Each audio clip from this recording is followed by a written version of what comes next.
Assalamualaikum warahmatullahi wabarakatuh.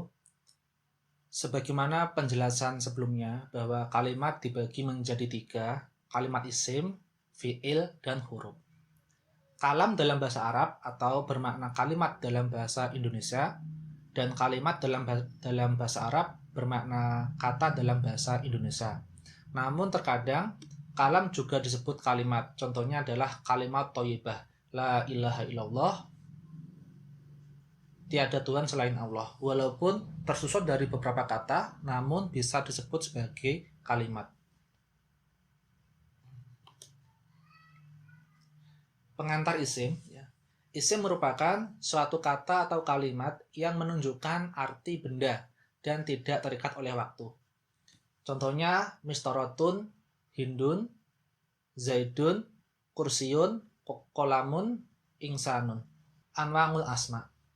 Ini adalah layout isim yang akan kita pelajari, yaitu isim menurut jenis, isim menurut jumlah, isim domir, isim menurut sighah, dan isim isyarah. Isim menurut jenis dibagi menjadi dua, yaitu isim mudzakkar yang bermakna laki-laki dan isim muannas yang bermakna perempuan. Contoh isim mudzakkar adalah muslimun, nasirun, doribun, zaidun, umarun, kitabun.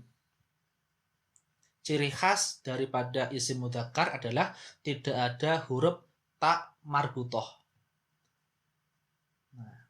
Selanjutnya adalah isim mu'annas, yaitu isim yang menunjukkan arti perempuan baik secara fisik maupun secara lafadz. Ditandai dengan huruf ta marbutoh.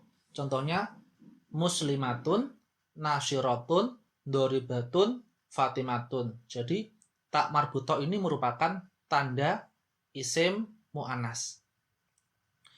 Muslimatun adalah wanita beragama Islam. Jadi fisiknya adalah perempuan, lafadznya juga perempuan karena ada ta marbutoh. Fatimatun, wanita bernama Fatimah. Fisiknya adalah perempuan, lafadznya juga perempuan. Selanjutnya isim mu'annas juga hindun, wanita bernama Hindun. Fisiknya merupakan fisik berupa perempuan, namun lafadznya adalah lafadz laki-laki karena tidak ada huruf ta marbutoh. Namun hindun ini merupakan isim mu'annas. Kemudian mistorotun, dan yang terakhir tolhatun, laki-laki bernama Tolhah. Ini juga merupakan isim mu'annas, namun secara lafadz karena Tolhah ini sebenarnya merupakan seorang nama laki-laki. Namun lafadznya merupakan lafadz mu'annas karena ada ta marbutoh. Berikut ada sebuah ayat, hatta idza atau ala wadin namal qalat namlatun. Di sebuah terjemahan biasanya disebutkan seekor semut. Namun apabila kita tahu ilmu nahwu shorof, maka terjemahan yang paling tepat adalah namlatun bermakna semut betina atau ratu semut. Disinilah pentingnya sebuah ilmu nahwu. Kita bisa sedikit lebih paham terjemahan suatu ayat. Selanjutnya isim menurut jumlah dibagi menjadi tiga, yaitu isim mufrad bermakna tunggal, isim tasniyah bermakna dua, dan isim jamak lebih dari dua. Isim mufrad contohnya muslimun, satu orang laki-laki Islam. Muslimatun, satu orang wanita Islam. Zaidun, satu orang bernama Zaid. Hindun, satu orang bernama Hindun. Masjidun, kitabun, rajulun, imro'atun. Nah, selanjutnya isim tasniyah, yaitu isim yang bermakna dua.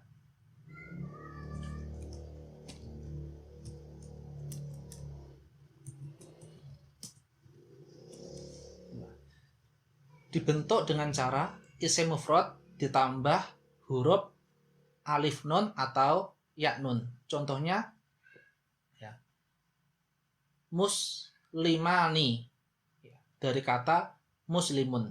Dengan menambahkan alif nun menjadi muslimani, maka akan bermakna dua orang laki-laki Islam. Muslimaini, dua orang laki-laki Islam. Muslimatani, muslimataini. Zaidani, zaidaini. Hindani, hindaini. Ini merupakan sebuah isim tasniyah yang dibentuk dari isim mufrad. Kapan kita memakai alif nun, kapan kita memakai ya nun, nanti akan kita pelajari dalam bab i'rab. Isim jamak mudzakkar salim merupakan isim yang menunjukkan arti laki-laki banyak. Dibentuk dari isim mufrad ditambah wawun nun atau ya nun. Contohnya muslimuna, muslimina, sekelompok laki-laki Islam. Zaiduna, zaidina, sekelompok laki-laki bernama Zaid. Muhajiruna, muhajirina, sekelompok pemuda hijrah. Nah, di sini walaupun ditambahkan ya nun dan ini juga ya nun, namun ada perbedaan di cara pembacaan. Yang ini adalah muslimaini dan yang jamak adalah muslimina. Yang ini di fathah kemudian di kasroh, yang jamak di kasroh kemudian di fathah. Isim jamak muannas salim merupakan sebuah isim yang menunjukkan makna perempuan banyak. Dibentuk dari isim mufrad ditambah alif ta. Ya. Contohnya muslimatun, muslimatin, sekelompok wanita Islam. Hindatun, hindatin, dari kata hindun. Muhajiratun, muhajiratin, sekelompok wanita berhijrah. Kapan diubah menjadi muslimatun, kapan menjadi muslimatin, nanti akan kita pelajari pada bab i'rab. Isim jamak taksir, yaitu isim yang menunjukkan arti banyak namun tidak beraturan. Contohnya kutubun, artinya banyak kitab. Polanya ini merupakan pola khusus, mengikuti pola fu'ulun. Rusulun, banyak rasul. Rusulun merupakan bentuk jamak dari rasulun. Ini mengikuti pola khusus, yaitu pola fu'ulun. Masa jidun, bermakna banyak masjid, mengikuti pola mafa'ilu. Rijalun, bermakna laki-laki, mengikuti pola fi'alun. Jadi masa jidun itu sebenarnya berasal dari kata sajada, sehingga akan ikut pola mafa'ila, fa, ain, lam, sa, jim, dal. Sajada, masa jidu akan berubah menjadi masa jidu dengan pola mafa'ilu. Catatan bahwa suatu kata yang menunjukkan arti gabungan laki-laki atau perempuan lebih dari dua, maka disamakan dengan jamak mudzakkar salim.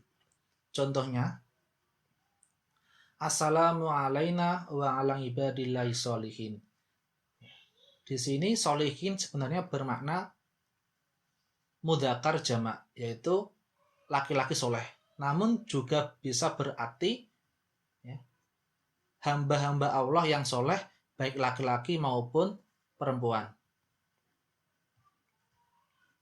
Kemudian isim domir, yaitu isim yang menunjukkan arti kata ganti, baik mu'annas atau mudzakkar, kemudian tunggal, dua atau jamak. Isim dhamir dibagi menjadi dua, yaitu isim dhamir munfasil dan muttasil. Yang pertama isim dhamir munfasil atau terpisah. Contohnya adalah ini. Huwa, huma, hum, hiya, huma, huna. Anta, antuma, antum, anti, antuma, antuna, ana, nahnu. Nah, isim dhamir munfasil ini berkedudukan sebagai sebuah subjek dalam suatu kalam. Jadi harus dihafalin ini. Mudah cara hafalinnya, yaitu ada lagunya. Silakan diikuti. Huwa, huma, hum, hiya, huma, hunna, anta, antuma, antum, anti, antuma, antuna, ana, nahnu. Huwa, huma, hum, hiya, huma, hunna, anta, antuma, antum, anti, antuma, antuna, ana, nahnu.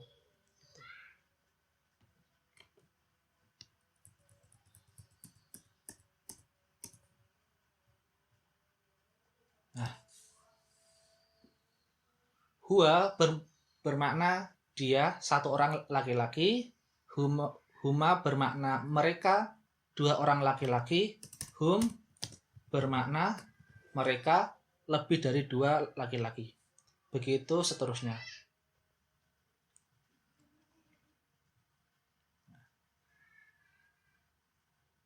Ini adalah pakai kedudukan isim dhamir. Jadi kalau ada isim dhamir huwa, ya, maka menurut jumlah dia adalah mufrad. Menurut jenis dia adalah mudzakkar. Menurut kedudukan dia adalah ghaib, orang ketiga. Huwa, huma, hum, hiya, huma, hunna, anta, antuma, antum, anti, antuma, antuna, ana, nahnu. Catatan bahwa ghaib memiliki arti orang yang tidak hadir atau orang ketiga. Mukhatab adalah orang yang diajak bicara, yaitu orang kedua. Mutakalim orang yang berbicara atau orang kesatu. Misalnya antunna, ya, mereka lebih dari dua wanita, maka wakilnya adalah mereka adalah jamak. Ya, lebih dari dua adalah jamak. Wanita adalah mu'annas, mereka adalah ghaib. Jadi antuna merupakan wakil untuk jamak mu'annas ghaibah. Kemudian orang kesatu untuk jamak, yaitu kami atau kita, bisa bermakna mu'adzam nafsah, yaitu untuk mengagungkan atau mengutamakan diri sendiri. Isim dhamir muttasil atau tersambung. Yang pertama isim dhamir muttasil sebagai kata ganti milik, yaitu hu, huma, hum, ha, huma, hunna, kakuma. Ini apabila kita gabung dengan contohnya seperti kata kitabun, ya, menjadi kitabuhu, maka akan memiliki arti bukunya, yaitu bukunya satu orang laki-laki. Kitabuhuma, buku mereka, dua orang laki-laki. Kitabuhum, buku mereka, lebih dari dua laki-laki. Inilah yang disebut dengan mutasil. Jadi huma digabung dengan suatu kata.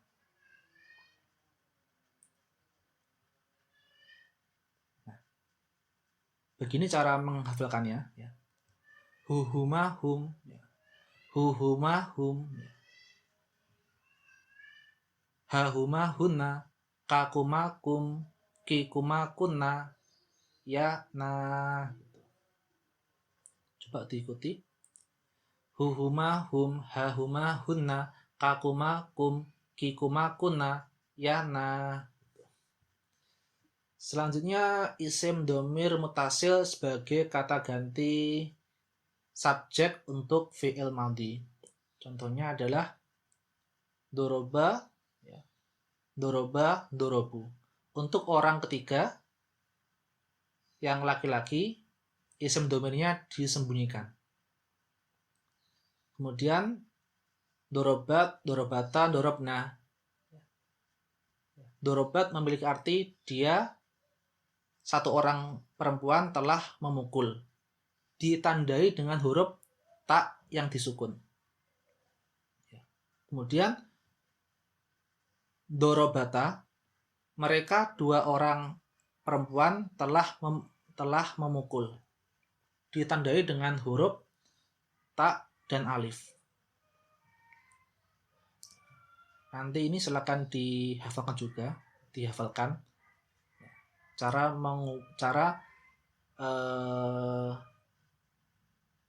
menggabungkan antara isim domir mutasil dengan fi'il madhi. Begini cara membacanya. Doroba, doroba, dorobu, dorobat, dorobata, dorobna, dorobta, dorobtuma, dorobtum, dorobtin, dorobtuma, dorobtunna, dorobtun, dorobna. Ya, kita ulangi ya. Doroban, doroban, dorobu, dorobat, dorobata, dorobna, dorobta, dorobtuma, dorobtum, dorobtin, dorobtuma, dorobtunna, dorobtun, dorobna. Selanjutnya adalah isim domir mutasil sebagai kata ganti objek untuk kata kerja. Nah, jadi ini ya, isim domir hu, huma, hum, ha, huma, hunna, ka, kuma, kum, ki, kuma, ni, na. Ya. Ini merupakan isim domir ya, yang bermakna objek, bermakna sebagai objek kata kerja. Contohnya dorobahu. Doroba merupakan fi'il madhi ya. Ini doroba artinya dia satu orang laki-laki telah memukul. Apabila ditambah dengan hu ya,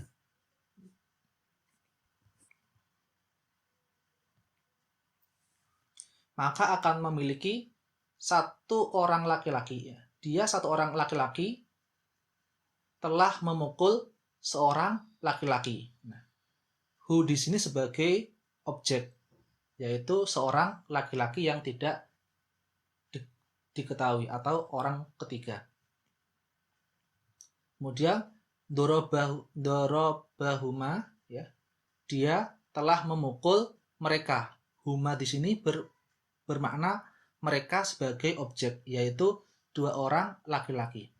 Kemudian dorobahum ya, dia telah memukul mereka. Hum di sini bermakna mereka sebagai objek lebih dari dua laki-laki. Cara menghafalkannya: dorobahu, dorobahuma, dorobahum, dorobahan, dorobahuma, dorobahunna, dorobakan, dorobakuma, dorobakum, dorobaki, dorobakuma, dorobakunna, dorobani, dorobana. Jadi hum, huma, hum, ha, huma, hunna, ka, kuma, kum, ki, kuma, kunna, ni, na. Ini merupakan isim domir yang berfungsi sebagai objek kata kerja. Isim domir mutasil sebagai kata ganti pelaku atau subjek untuk fi'il mudhari'. Contohnya ya, yadribu ya, dia satu orang laki-laki sedang atau akan memukul. Isim domirnya adalah ya, ada ya di depan ya. Kemudian yadribani, mereka dua orang laki-laki sedang atau akan memukul. Isim domirnya adalah ya. Kemudian alif nun menandakan arti tasniyah. Kemudian Yadribuna, isim domirnya adalah ya. Wawu nun menunjukkan arti jamak, sehingga bermakna mereka lebih dari dua laki-laki sedang atau akan memukul. Ini juga perlu kita hafalkan. Nadanya seperti ini. Yadribu, yadribani, yadribuna, tadribu, tadribani, yadribna.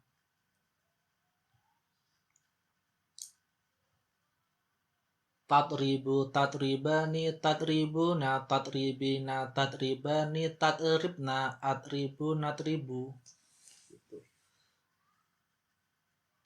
Nah, selanjutnya isim menurut sighah atau bentuk.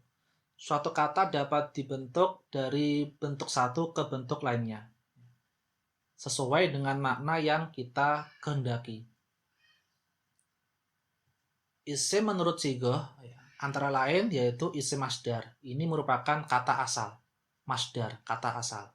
Kemudian fa'il bermakna pelaku, isim maf'ul bermakna sebagai objek, isim waktu, zaman, dan juga isim makan, tempat, dan terakhir isim alat. Contohnya kita punya sebuah kata nasrun. Ini kata asal yang bermakna pertolongan. Idza jaa nasrullahi wal fath. Apabila datang pertolongan Allah. Idza jaa nasrullah, pertolongan Allah. Nasrun kata asal, pertolongan. Kemudian fa'il ya, bermakna pelaku, nasirun, orang yang menolong. Kemudian maf'ul ya, orang yang ditolong. Jadi bentuk kata nasrun bisa kita ubah menjadi nasirun, memiliki arti orang yang menolong, mangsurun, orang yang ditolong, mangsorun,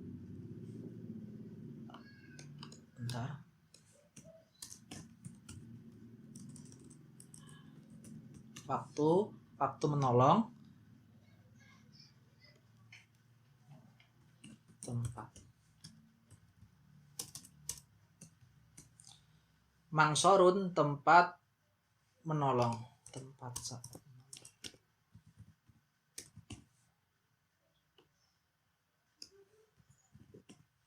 menolong. Mingsorun, alat pertolongan. Kemudian ada lagi contoh lain, kholkun ya, kholkun.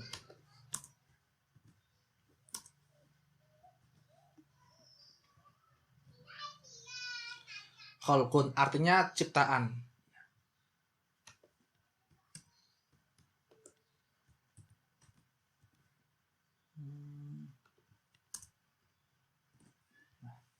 Kholkun artinya ciptaan.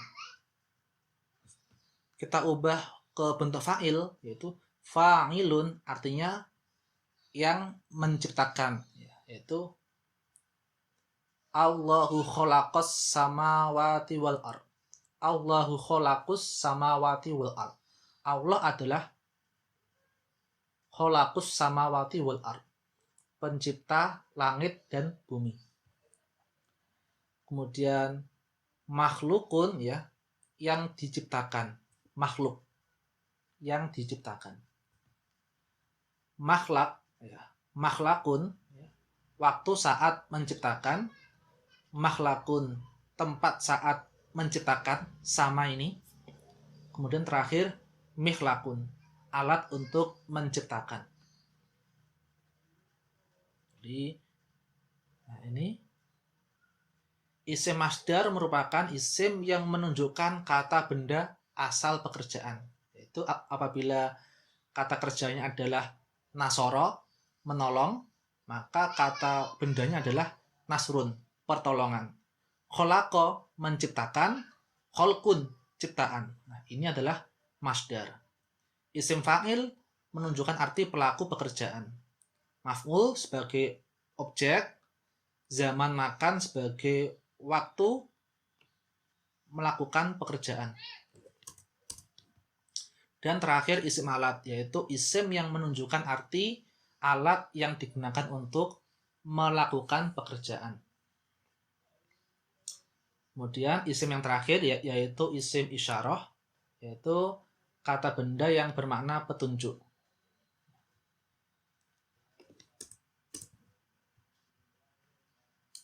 Contohnya ini ya, kita bagi jadi dua, yaitu kata tunjuk untuk dekat. Contohnya ya, hadza, hadzani, haulai. Ini ya untuk tunggal, tasniah, jamak. Dan untuk kata yang mudzakkar, hadihi, hatani, haulai. Ya. Untuk mufrad, tasniah, jamak, dan untuk yang muannas. Kemudian untuk yang kata tunjuk jauh atau ba'id ya, yaitu zalika, zanika, ulaika. Ulaika ashabul jannah. Itulah mereka golongan orang-orang yang ahli surga. Ulaika ashabun nar. Itulah golongan yang menjadi ahli neraka.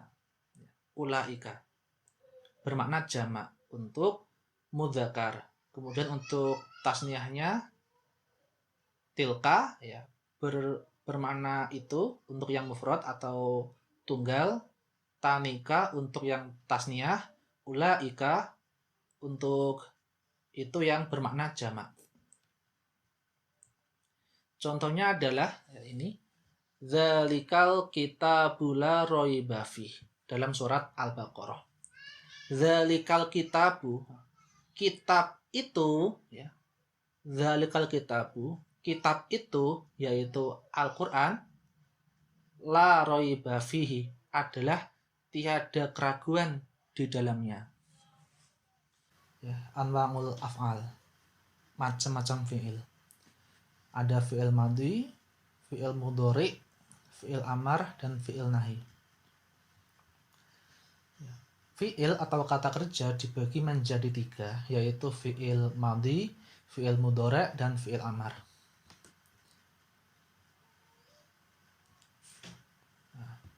Fi'il madhi menunjukkan ya, kata kerja yang menunjukkan arti lampau atau telah terjadi. Contohnya ini, doroba, doroba, dorobu. Doroba punya arti dia, satu laki-laki, telah memukul.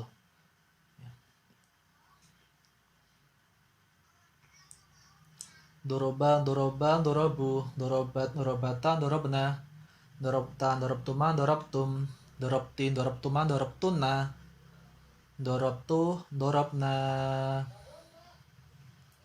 Dorobtu, saya telah memukul. Dorobna, kami telah memukul. Selanjutnya fi'il mudhari ya adalah kata kerja yang menunjukkan arti sedang atau akan dilakukan. Yadribu, dia, satu laki-laki, sedang atau akan memukul. Yadribu, yadribani, yadribuna, tadribu, tadribani, yadribna, tadribu, tadribani, tadribuna, tadribina, tadribani, tadribna, atribu, natribu. Jadi atribu ya, ada dhamir alif di depan, tandanya adalah fi'il mudhari. Atribu, saya akan atau sedang memukul. Natribu, kami sedang atau akan memukul. Selanjutnya adalah fi'il amar, yaitu kata kerja yang menunjukkan arti perintah. Contohnya adalah idrib. Ya, ini dari kata doroba ya, doroba. Doroba ini ya, artinya dia telah memukul. Bisa kita ubah menjadi bentuk perintah ya, dengan membuat sukun di akhir menjadi idrib, artinya pukullah. Kemudian unsur, tolonglah. Ihdi, tunjukkanlah, ya. Ihdinas syiratal mustaqim, ya. Ihdi, tunjukkanlah, ya. Ihdinas syiratal mustaqim. Kemudian ighfir, ampunilah. Iftah, bukalah. Soli, berikan sholawat atau bersolawatlah. Salim, berikanlah salam.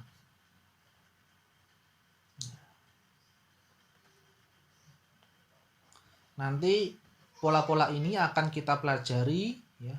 Kenapa dibaca idrib, kenapa dibaca unsur, kenapa dibaca ihdi, ikhbir, ya. Kemudian iftah, soli, salim. Nah, nanti ini akan kita pelajari dalam kitab Amthilatut Tasrifiyah.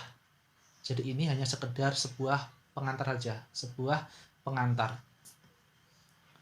Kemudian yang terakhir adalah fi'il nahi, ya. Jadi fi'il nahi ini pada dasarnya merupakan sebuah fi'il mudhari' yang ketambahan huruf la nahi, yaitu misal ini kita hilangkan, ya. Yadribu, ya, itu bermakna dia satu orang laki-laki memukul. Apabila diberikan tambahan la di depan, la, kemudian akhirnya disukun, maka akan bermakna janganlah. Inilah yang disebut dengan la nahi. La yang bermakna larangan. La yadrib, janganlah dia memukul. Kemudian la tatrib, janganlah dia memukul. Kemudian ini juga sama, yaitu la tatrib, janganlah kamu memukul. Jadi antara la tatrib di sini dengan yang di sini ada kesamaan. Cara membacanya, ya. La yadrib, la yadriba, la yadribu, la tatrib, la tatriba, la tatribna. La tatrib, la tatriba, la tatribu, la tatribi, la tatriba, la tatribna. Gitu. Nah, mungkin sekian pengantar untuk isim dan fi'il dari saya. Silakan ikuti materi-materi yang akan datang. Wassalamualaikum warahmatullahi wabarakatuh.